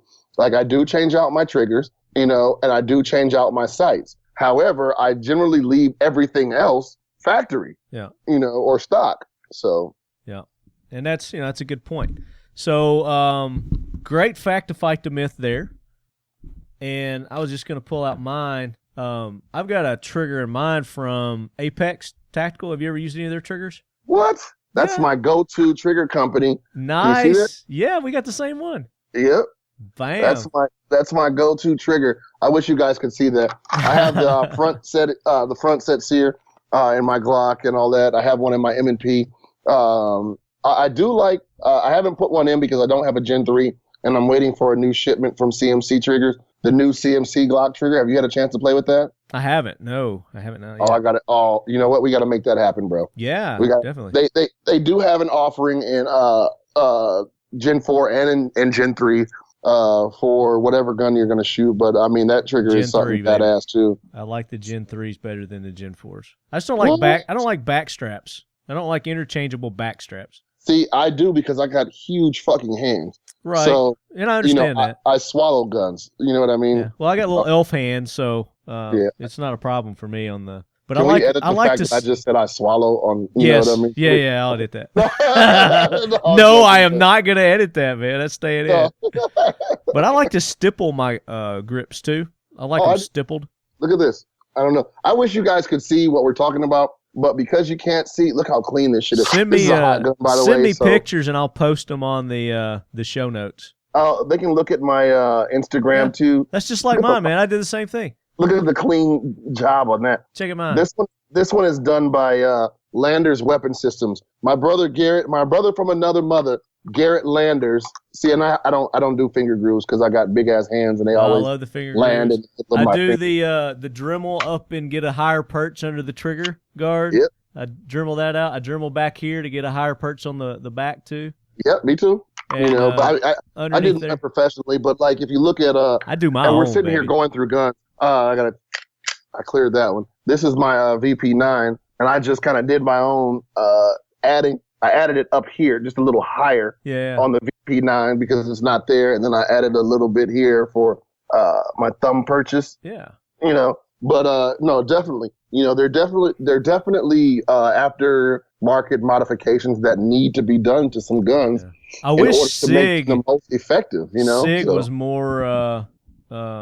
You were able to stipple SIG grips because you can't stipple a SIG grip. You can't because they're metal on the back and the front. See, I'm thinking like the 320. The 320 you can. Well, the 320, the P226. Sorry. Yeah. Oh yeah, no. I love that gun, man. I do love too. that gun and I hate that gun, man. But I love it, man. I put a Hogue grip on it. I like that. Yeah, it works. Right. Good. And that's grippy enough. But you know, there's some things that can be done. There's some aftermarket grips where you can grab a stipple. You can put a stipple on a little bit. Like man, my go-to grippy stuff, Camoform. Okay. And for those of you out there that want to add grip and you don't know how to add grip and you really can't afford a custom job or don't know how to stipple yourself, dude, one of the easiest things you can do is go down to your local skateboard shop. Yeah. Buy a roll of skater grip tape. They come in different grits, like sandpaper. They come in different grit weights, and they have an adhesive backing. You know, add some skater tape to your gun, man. Yeah. It'll definitely provide you some grip. But there are some companies that do make pre-cut grip tape, you know, so it fits your gun specifically. Mm-hmm. I forgot what the name of the company is because I hate grip tape now that I stipple. But but definitely, I mean, that's a cheap option. I think a roll of like a 2-foot roll, and because it's meant to cover the deck of a skateboard, so it's about 2.5 feet long. You know, I think that costs anywhere from you do all your grips for that. Right, exactly. You know, $5 to $7 because it's a long sheet. Yeah. You know, and get them in whatever colors you want, whatever. AR grips. You know what I'm starting to do is on my ARs, the Magpul, because I hate Magpul grips. Don't like them at all. Hate them. I love them. But I saw somebody stippled one. I was like, that makes sense. Mine? That makes sense. Landers Weapon System did mine, and ever since then, like that's dude. Garrett Landers is the man, hands down. There are a lot of companies that do aftermarket work and it looks good. It's all right. You know what I mean? Like you got like Zeb and all that. Dude, personally, I think he's killing every big name on the market. Like he's killing. Like you got to check out his work, dude. Like, what's his website? You know his website? Landers Weapon Systems. Okay. Check him out. Landers Weapon Systems. Oh my God. You can check him out on Instagram, Facebook, and this dude is not just like, you'll see he goes and trains and runs the shit out of his guns. You know what I mean? And puts his own work to the test to make sure that it functions. Like I've never seen Garrett put something out that he hasn't tested and scientifically vetted himself. You know what I mean? Like, right. And actually put it through the qualifications, man. Like Garrett Landers, LWS, LandersWeaponSystems.com. I'm looking at it right now. Man. So and he's just a good dude. He's a young brother. I mean, he's not a brother, like he ain't black. He's a brother. He's black and my whites can be brothers. Come on now. Right. When I say brother, sometimes I have to check myself. I'm like, what do you mean? But because that word bro gets thrown around so much. But I definitely consider him my bro. You know what I mean? I love him to death. Yeah. He's got an awesome family. You know what I mean? His wife's great, man. But I love his family though. I really do love his family, dude. Yeah. And his son has a badass name. His name's Cash, man. Like that's a badass. Man. Yeah. So Cashlanders. Yeah, man. So he's a good dude, man. And like I said, his work is not as expensive as like your agency arms and your big names in the industry and shit like that. Right. So it's definitely not going to break the bank. You know what I mean? But he does good work. He just does it.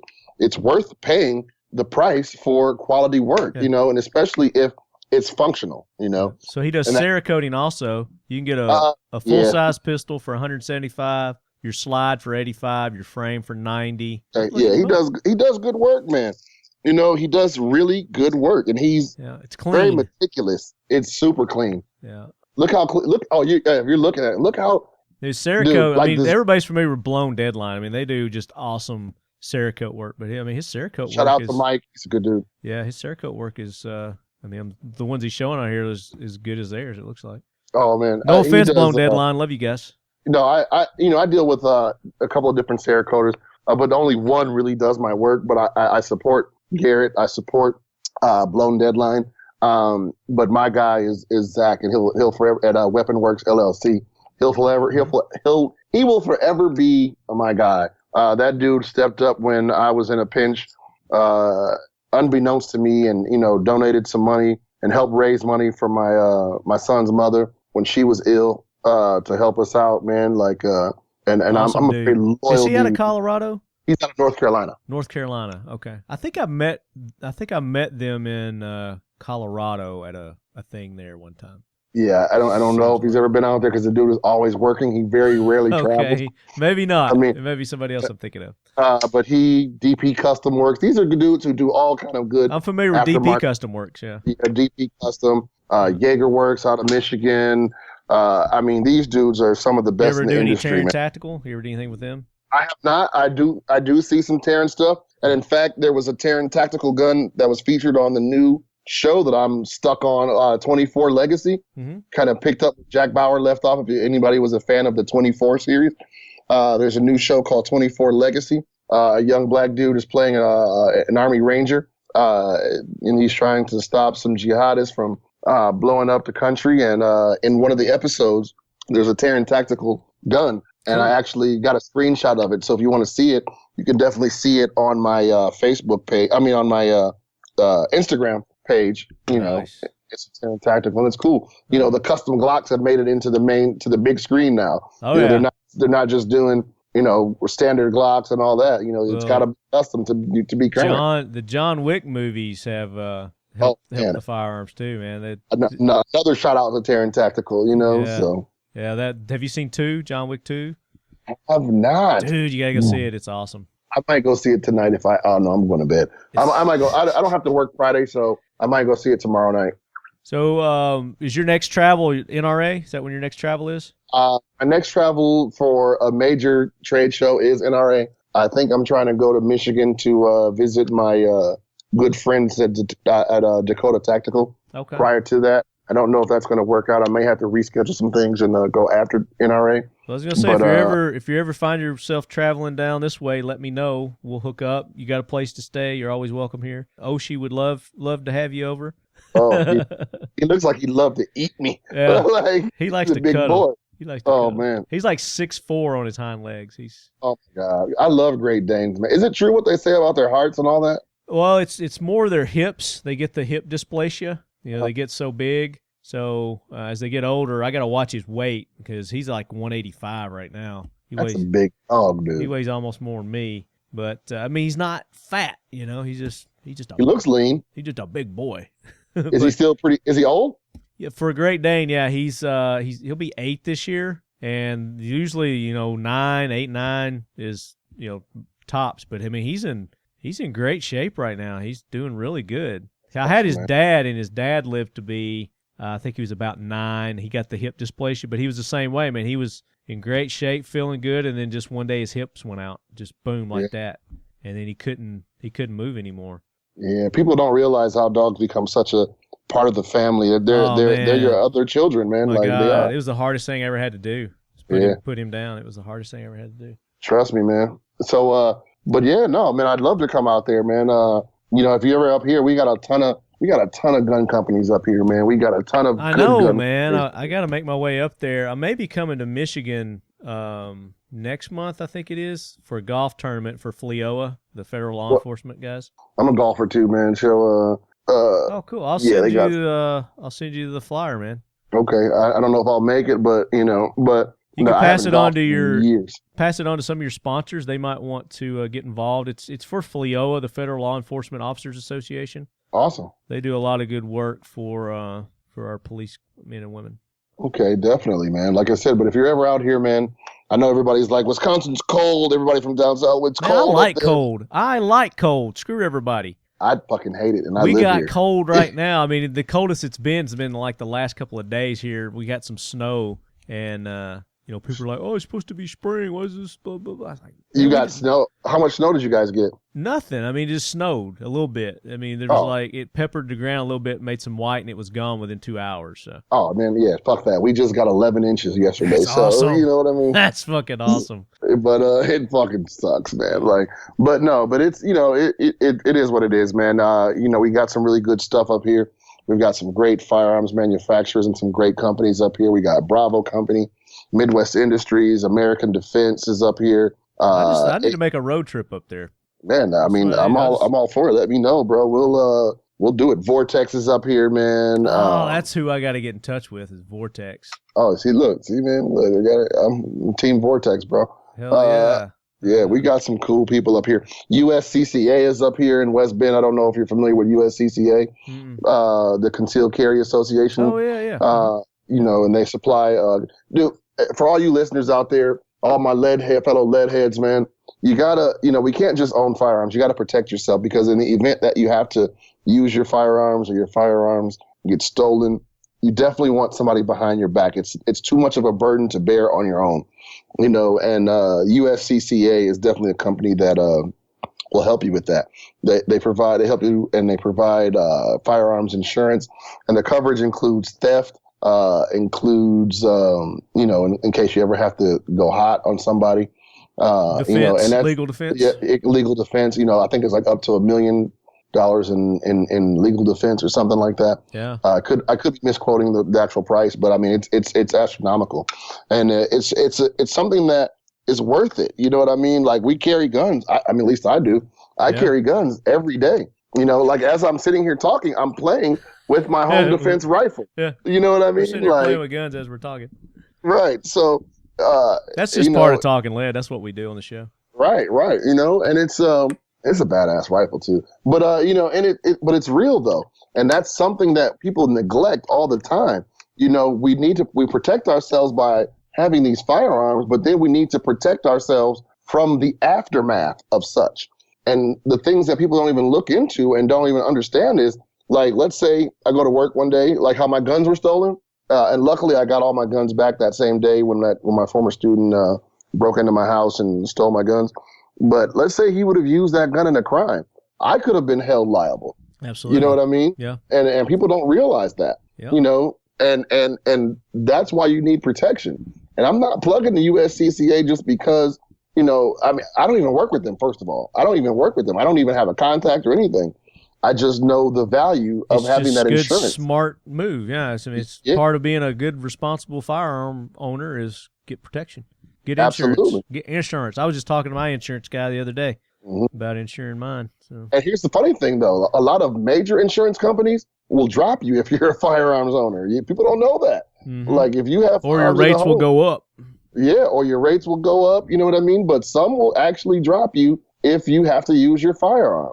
So understand, you need to protect yourself in case you have to use your firearm, or in case, God forbid, somebody steals your firearm or something happens in the home. Absolutely. It's just a smart, responsible thing to do. And there's several companies that do it. NRA provides it. If you're an NRA member, you can definitely get it through the NRA also. Right. But the USCCA, I think, is probably right under them. And you definitely need to check them out. Very cool. Good tip. Argo, greatly appreciate you being on, man, taking the time and sharing all the new things you got going on. Awesome stuff. The Skill Set magazine, Barnes & Noble, right? Yeah, definitely. You can catch them at Barnes & Nobles. They're at every Barnes & Nobles throughout the country. Some have already sold out, so you might be too late. But it will be on shelves until April. So issue 1 will be on the shelves until April, like 5th or 6th or something like that. So definitely check out Skill Set magazine if you like badass shit. Now, do they have a website, Skill Set magazine? They do have a website. You put me on the spot here now. Yeah. Can you get a subscription? Well, I'm getting at, can people get a subscription? Go ahead and subscribe to it. You can definitely get a subscription. Get it sent right to your doorstep, get a subscription. Yeah, I love that. But definitely just look up Skill Set. We've actually got a pretty cool podcast too. We just did Travis Haley. We did some other people, man. Like, and this is Jason Swar. When I say we, I mean Skill Set. Yeah. But not me. But so there's definitely some cool stuff going on. Just Google Skill Set magazine. Cool. And I'm sure everything will come up, and you can look it up there. And if you live that alpha lifestyle. The new YouTube channel, the A Game, coming soon. Yeah, you can definitely check out the new show. It's going to be called the A Game, and it's going to feature on my current YouTube channel. I'm not starting a new YouTube channel, and you can check that out and me anywhere on the net at AAAARGO JAY. And that's my YouTube channel. That's my Facebook. That's my Instagram handle. So you can get me at any of those. Even Twitter, even though I don't use Twitter too much. Yeah. But you can catch me any of those avenues via that. It's Argo J, AAARGO JAY. Very cool. And hopefully I'll make it to NRA. You and I hook up. Maybe we can do some Facebook Live or Instagram Live or something like that. Some feeds. Oh, hell yeah. Hell yeah, man. While we're down I there. think that would be real badass. You know what I mean? What would have been awesome is if we'd have done that shit while we were at the bar. I was doing Instagram Lives. Were you really? Yeah.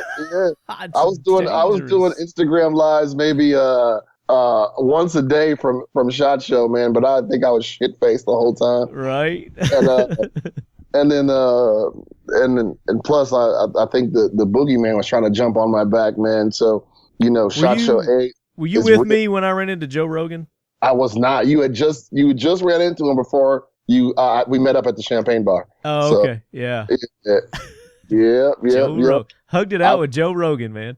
I wish I could have met Bro Rogan, man. Like, I heard he's a really good dude, man. He was. He was fried, though. Was he? Yeah, he was fried. Oh, man. Plus, pot is legal in Nevada, too, so he's a big pothead, too. Yeah. It's no secret. He does it on his show all the time. Yeah. Yeah, so, I'm sure he was he wasted his shit, man. Yeah, man. But cool, man. So they can definitely check me out at Instagram, Facebook, YouTube. I'm working all over the place. All over the place. And then when you get that new project that we can't talk about yet underway, we're going to have you on, and we're going to talk about that because it's going to be awesome. Definitely, man. It's a clandestine black ops project. You know what I mean? So look, and if you knew what I knew, like that'd be funny to you guys, but probably not.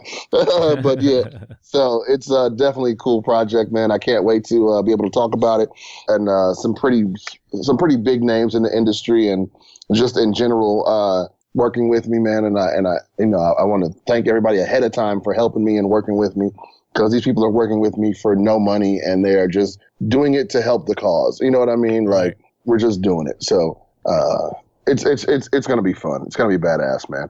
So definitely check out Skill Set. Check me out. Check out the A Game. Hit me up on Instagram. Come see me in Atlanta if you're gonna be there at the NRA annual meetings, April 27th through the 30th, I believe. So yeah, that's when it come is. Have a beer with me, man. I'll definitly have a beer with somebody and all that. Just don't ask me for any autographs or nothing like that. No, I'm tell joking, him you're lead head and he'll buy you a beer. I will not buy you a beer. They'll probably buy you a beer though. Oh no. Lead heads are known to buy beers. Hey, I'll definitely buy beers, so I'm not like that, man. I'm just yeah. I'm from Wisconsin, man. I'm from the home of beers, man. Like, so to be able to buy beers, I need to thank our sponsors, Frontier Tactical. Check these guys out at frontiertactical.com. Frontier Tactical is your multi-caliber firearms expert. They have a new line of rifles that you guys are going to want to check out, the FT15 line, and these things are going to be awesome. You can go to their website now. They're available. Go ahead and put your orders in. So they're called the FT15 line, and each one of these is going to come standard with their Warlock multiple caliber system.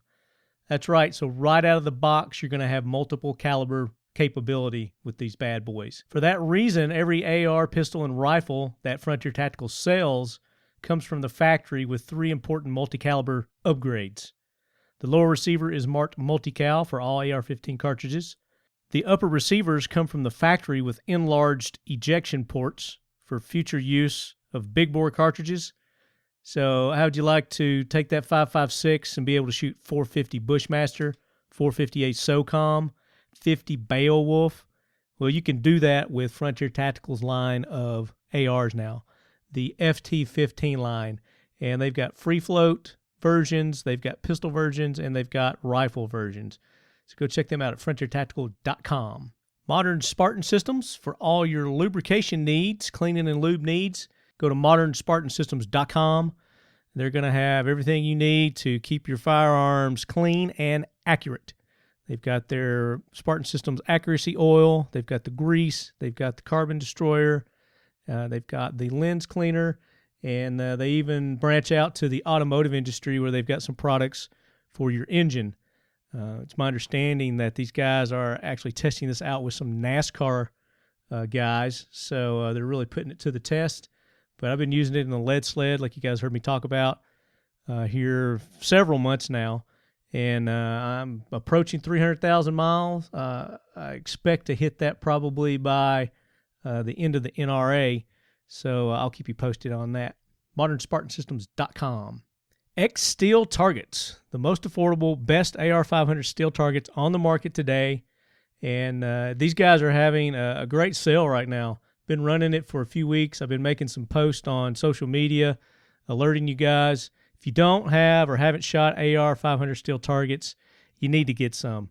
Like I said, these things are very affordable, especially because of the use that you get out of them. I mean, you can shoot these things forever and ever and ever, pretty much. There's nothing like the sound of hitting steel, that positive reinforcement when you're on target.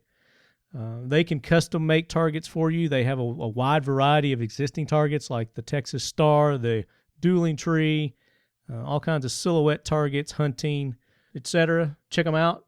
xsteeltargets.com.